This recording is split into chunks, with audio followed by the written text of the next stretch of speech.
Welcome to Indian Anatomist. FMGE, NEET, Next 2024, PG exclusive test series. Today, we are going to see a clinical MCQ, from upper limb region. The question is, after falling from a coconut tree, a 24-year-old man has an upper brachial plexus injury, was confirmed by a physician after clinical examination. As a result of lack of abduction, patient presents with his right upper arm resting by his side. To what extent does each of the following muscles contribute to shoulder-level arm abduction? And the options are: A. Deltoid and biceps brachia. B. Deltoid and supraspinatus. C. Deltoid and infraspinatus. D. Supraspinatus and infraspinatus. And E. Coracobrachialis and supraspinatus. Hope the question is easily understandable. The clues in this question are: 1. Brachial plexus injury. 2. Lack of abduction. 3. Right upper arm, resting by his side. And 4. Shoulder-level arm abduction. Dear aspirants, this time, for a change, I will start by revealing the proper option first. The correct option for this particular clinical case situation is option B, that is, deltoid and supraspinatus. When it comes to this particular multiple choice question, why are the deltoid and supraspinatus muscles, is the best answer choice.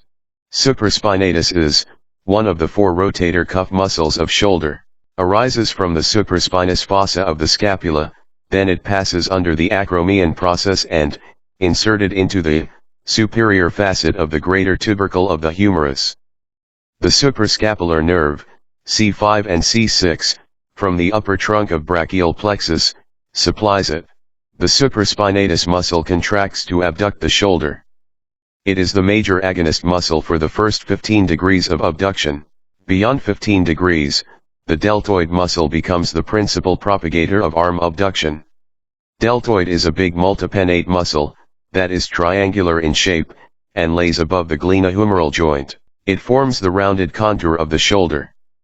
The muscle originates including clavicle, acromion process, and spine of the scapula. At last, it is inserted into the deltoid tuberosity of the humerus. The mnemonic is CAST or cast. The deltoids, anterior or clavicular fibers, flexes and medially rotates the arm. Middle or acromial fibers are responsible for the abduction of arm, whereas the posterior or spinal fibers extends and laterally rotates the arm at shoulder joint. Axillary nerve is a mixed nerve, which includes motor and sensory fibers. The motor component of the axillary nerve serves 2 muscles. They are deltoid and teres minor, whereas its sensory or cutaneous component receives the sensation from skin over the lower part of deltoid and upper part of lateral arm or brachium.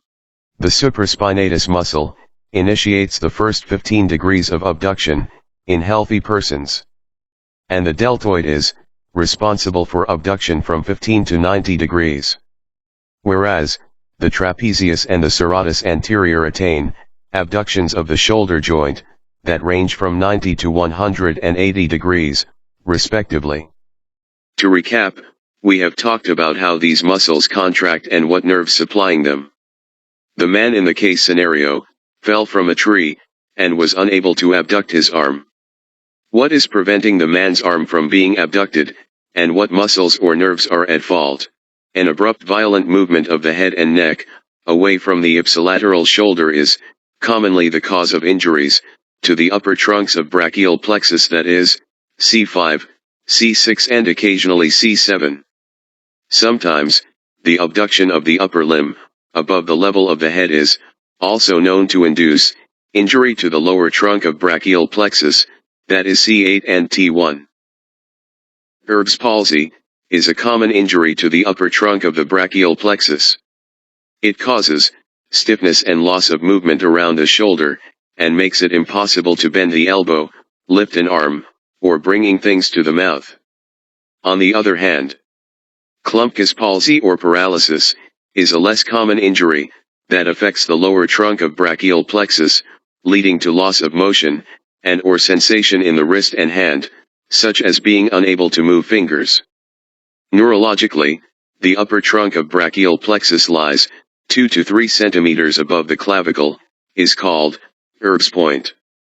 Erb's point is formed when the C5 and C6 nerve roots joins.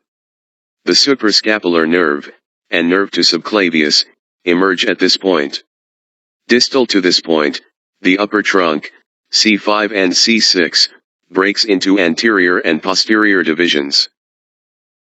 The upper trunk or Erb's point is common site for lesion, causes Erb's palsy or paralysis. The main nerves that are affected in Erb's palsy are the suprascapular nerve, axillary nerve, and musculocutaneous nerve.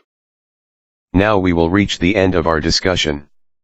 As I was saying earlier, the answer is choice B, which includes both the deltoid and supraspinatus muscles. Because the patient in this case study acquired the lesion at the upper trunk, C5 and C6, of the brachial plexus, results in Erb's paralysis or palsy. As a result of the man's fall from a great height, there is a possibility that he may have sustained a lesion of the axillary and suprascapular nerves, or damage to the deltoid and supraspinatus muscles, or both. The injury to brachial plexus root C5 and C6 at the upper trunk causes Erb's palsy, which inhibits shoulder abduction but also causes the following. 1. Medial rotation of arm caused by paralysis of supraspinatus, infraspinatus, and teres minor muscles. 2. Elbow extension due to biceps brachiparalysis. 3. Pronation of forearm from biceps brachiparalysis. 4. Minimal loss of sensation on the outer arm due to C6 spinal nerve root involvement. Overall, the condition is called as policeman's tip hand, or porter's tip hand, or waiter's tip hand. Dears, hope the questions and conversation helps you to reach your dream. Thanks for watching. Good day, all.